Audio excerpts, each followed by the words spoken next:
प्रधानमंत्री नरेंद्र मोदी कहते हैं देश मजबूत हाथों में है। उनके समर्थक कहते हैं कि मोदी ने देश का डंका बजवा रखा है, पूरी दुनिया मोदी को मानती है। लेकिन मोदी जी के राज में जब दूसरा कार्यकाल उनका चल रहा है, 9 साल की उनकी सरकार हो चुकी है, लेकिन आज देश के अंदर क्या चल रहा है, इस बात को जरा आप सोचिए समझिए। एक तरफ प्रधानमंत्री नरेंद्र मोदी के समर्थक माने जाने वाले वो खुलेआम ऐलान कर रहे हैं हिंदू राष्ट्र बनाने का, और दूसरी तरफ अब पंजाब के अंदर खालिस्तान को बनाने की मांग एक शख्स ने उठाई है। और वो शख्स खुलेआम कह रहा है ना हमको इंदिरा हटा सकी थी, ना मोदी हटा सकता है, और ना अमित शाह हटा सकता है। अमृतपाल, जब देश में अमृतकाल की मोदी बात करते हैं तो ये अमृतपाल खड़े होकर के खुलेआम पिछले कई दिनों से लगातार कई दिनों से पंजाब के अंदर ये खालिस्तान की खुलेआम मांग कर रहा है और कह रहा है कि खालिस्तान बनाने को लेकर के और पंजाब की धरती पर दावेदारी ठोक रहा है। सोचिए जरा इस बात को कि अगर हर कोई और हर तबका इस तरह से उठ करके मांग करने लग जाएगा कि कोई खालिस्तान की मांग करेगा, कोई हिंदू राष्ट्र की मांग करेगा, कोई मुस्लिम राष्ट्र की मांग करेगा, कोई और किसी धर्म से उठ करके और किसी संगठन से उठ करके अपना कुछ अलग से मांग लेगा, ये भारत रहेगा क्या? सोचिए जरा इस बात को। और मोदी जी फिर क्या कर रहे हैं, उनकी सरकार क्या कर रही है, और साथ ही साथ पंजाब के अंदर जो कुछ हो रहा है, डिटेल में मैं आपको समझाता हूं, डिटेल में मैं आपको बताता हूं कि हिंदू राष्ट्र और ये खालिस्तान, इसका अंजाम क्या होगा। इस बात को जरा आप समझिए। और पंजाब की सरकार उस बात को भी समझिए कि पंजाब में जो अरविंद केजरीवाल के नेतृत्व में सरकार चल रही हो, कह रही दिल्ली पुलिस हमको दे दो, तो आज वहां पर उनके हाथ में पुलिस है, तो वो क्या कर रही है, इस बात को भी जरा आप समझिए। सबसे पहले अमृतपाल को देखिए आप। अमृतपाल का एक स्टेटमेंट मैं आपको दिखाता हूं। यह अमृतपाल का एक स्टेटमेंट देखिए आप, और इसमें क्या लिखा है, 500 साल से हमारे पूर्वजों ने इस धरती पर अपना खून बहाया, कुर्बानी देने वाले इतने लोग हैं कि हम उंगलियों पर गिनवा नहीं सकते हैं। इस धरती के दावेदार हम हैं, इस दावे से हम पीछे नहीं हटेंगे, ना कोई हमें पीछे हटा सकता है, ना इंदिरा हटा सकी थी, ना मोदी और ना अमित शाह हटा सकता है। दुनिया भर की फौजें आ जाएं, हम मर जाएंगे, लेकिन अपना दावा नहीं छोड़ेंगे। यह जो है वो पंजाब की धरती को लेकर के कह रहा है कि हमने 500 साल तक ना जाने कितनी कुर्बानियां दी हैं। सिख कौम एक बहादुर कौम है, निडर कौम है, और सिख कौम जिसका देश की आजादी में और देश की सरहद पर एक अतुलनीय बलिदान है। सिखों के बलिदान को नहीं भुलाया जा सकता। लेकिन कोई यह कहे कि सिखों का बलिदान या सिखों के नाम पर कोई यह कहे कि हमने कुर्बानी दी है, यह क्या आप बताइए उचित होगा? और मैं जितना समझता हूं, कोई भी जो सामान्य सिख होगा, जो किसी पार्टी या विचारधारा से अपने आप को जोड़ करके नहीं देखता होगा, या अमृतपाल से जो है वो अपने आप को जोड़ करके नहीं देखता होगा, वो एक सामान्य सिख भी एक सामान्य भारतीय नागरिक की तरह से ही इसके इस बयान से दुखी होगा कि हमारे अपने आप को जो है वो अलग करके दिखाया जा रहा है दूसरे भारतीयों से। भारत है तो हम हैं, बस बात इतनी सी है। हिंदू राष्ट्र है, खालिस्तान है, मुस्लिम राष्ट्र है, उससे भारत नहीं है। हम भारतीय हैं, भारत है, बात खत्म। लेकिन देखिए कैसे जो है ये सब कुछ कर रहा है। इसने पिछले बीते गुरुवार को अमृतसर के अंदर एक अजनाला थाना है, अजनाला जगह है और वहां पर थाना है, वहां पर इसका एक सहयोगी है लवप्रीत सिंह तूफान, उसको अरेस्ट कर लिया जाता है। इतना हंगामा हुआ, इतना जो है वहां पर जो है वो हिंसा की तस्वीरें निकल करके सामने आई, शुक्रवार को छोड़ दिया गया।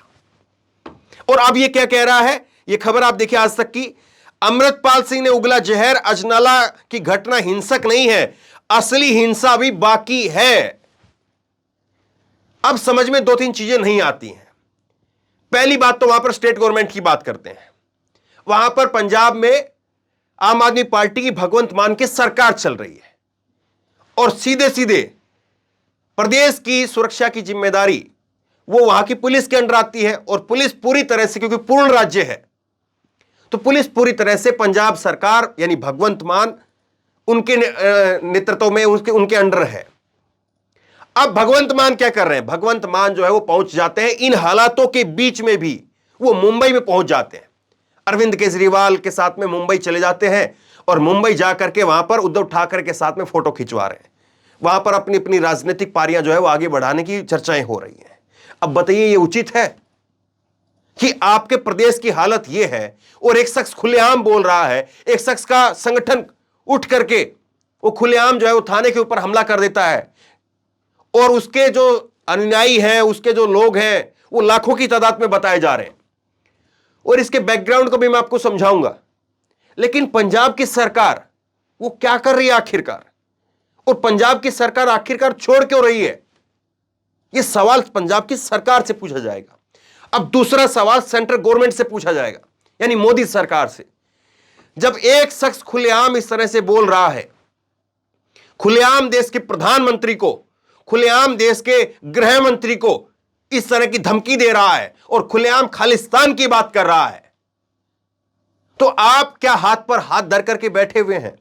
और कुछ जो जानकार लोग हैं, राजनीति के जानकार हैं, वरिष्ठ पत्रकार हैं, वो तो यहां तक कह रहे हैं कि मोदी और शाह जो है वो देख रहे हैं कि वहां पर किस तरह की कैसे हालात बनते हैं और उसके बाद में एंट्री करेंगे। क्या वाकई ऐसा है? क्या वाकई मोदी और अमित शाह वो दोनों हाथ पर हाथ धर करके बैठे हुए हैं? सोचिए जरा इस बात को, क्योंकि वहां पर जो हालात हैं वो लगातार इस तरह से बनते जा रहे हैं और लगातार ये अपने साथ में और युवाओं को जोड़ रहे हैं। अब अगर जरा इसकी बात की जाए अमृतपाल की, ये अमृतपाल जो है 12वीं तक इसने पढ़ाई की है, ये दुबई चला गया और दुबई से अब दोबारा, अभी दीप सिद्धू की जब बरसी थी, ये जरा फोटो आप देखिए, दीप सिद्धू जो कि किसान आंदोलन के समय पर युवा चेहरे के रूप में जो है वो फेमस हुआ। और दीप सिद्धू का एक संगठन है वारिस पंजाब दे, 2021 के अंदर जो है वो दीप सिद्धू ने बनाया। और अब वारिस पंजाब दे, अब बताया जा रहा है कि दीप सिद्धू की तो मौत हो गई एक रोड एक्सीडेंट के अंदर। अब बताया जा रहा है कि ये अमृतपाल दीप सिद्धू के वारिस पंजाब दे उसका प्रमुख बनेगा। तो किस तरह से चीजें हो रही है, कैसे लगातार एक ऐसे प्रदेश को जो हमारे बॉर्डर के साथ में, पाकिस्तान के बॉर्डर के साथ में लगता हुआ प्रदेश है, उस प्रदेश को किस तरह से जो है वो लगातार वहां की कानून व्यवस्था कई दिनों से वहां पर जो है वो बिगड़ी हुई है। लेकिन उसके बावजूद वहां पर स्टेट गवर्नमेंट, वहां पर सेंट्रल गवर्नमेंट और मीडिया का तबका एक अजीब से सन्नाटे में है। इसको लेकर के बात हो रही है, लेकिन वो बात नहीं हो रही है। यहां पर अगर कोई दूसरे समुदाय का, या मैं खुल करके कहूं तो मुस्लिम समुदाय का कोई छोटा बच्चा भी अगर कुछ नारे लगा दे कि मोदी ये कर देंगे, मोदी वो कर देंगे, कई बार ऐसी चीजें कई अलग अलग जो है वो आयोजन हुए, उनके अंदर जो है किसी बच्चे ने नारे लगा दिए, किसी युवा ने नारे लगा दिए, तो उसके ऊपर कैसे बहस होती है, किस तरह से चीजें होती हैं, कैसे बुलडोजर की बात होती है, कैसे यूएपीए की बात होती है, सब कुछ होता है। लेकिन यहां पर किस तरह से जो है वो सॉफ्टली इसको हैंडल किया जा रहा है। अब नहीं समझ में आता कि सरकार की रणनीति क्या है, लेकिन इतना जरूर समझ में आ रहा है और इतना जरूर आपको और हम सबको समझना चाहिए कि अलग अलग ऐसे कोई किसी के संगठन, कोई हिंदू राष्ट्र की बात करता है, और ये अमृतपाल यहां तक कह रहा है कि अगर हिंदू राष्ट्र की बात खुलेआम हो सकती है और हिंदू राष्ट्र की बात करने में कोई दिक्कत नहीं है, तो फिर खालिस्तान की बात क्यों नहीं हो सकती है, और खालिस्तान की बात को क्यों टैबू बनाया जा रहा है? यह अमृतपाल कह रहा है। एक तरह से जो हिंदू राष्ट्र की मांग कर रहे हैं, उन लोगों ने ऐसे लोगों को भी रास्ता दिखा दिया है। और खुद योगी आदित्यनाथ, देश के सबसे बड़े सूबे के सीएम, मुख्यमंत्री, एक संवैधानिक पोस्ट पर बैठे हैं। उन्होंने कहा कि हिंदू राष्ट्र था, है और रहेगा। आज तक चैनल के ऊपर बैठ करके उन्होंने कह दिया। तो आप ही बताइए, आप क्या रास्ता दिखा रहे हैं दूसरे लोगों को? और दूसरे लोग जब उठ करके खालिस्तान की मांग करेंगे तो फिर आप उनको क्या कहेंगे?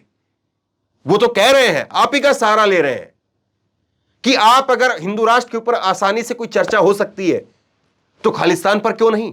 क्या जवाब देंगे इनको? सोचिए किस तरह से जो है वो मजबूत हाथों की बात की जाती है, कैसी कैसी बातें की जाती हैं।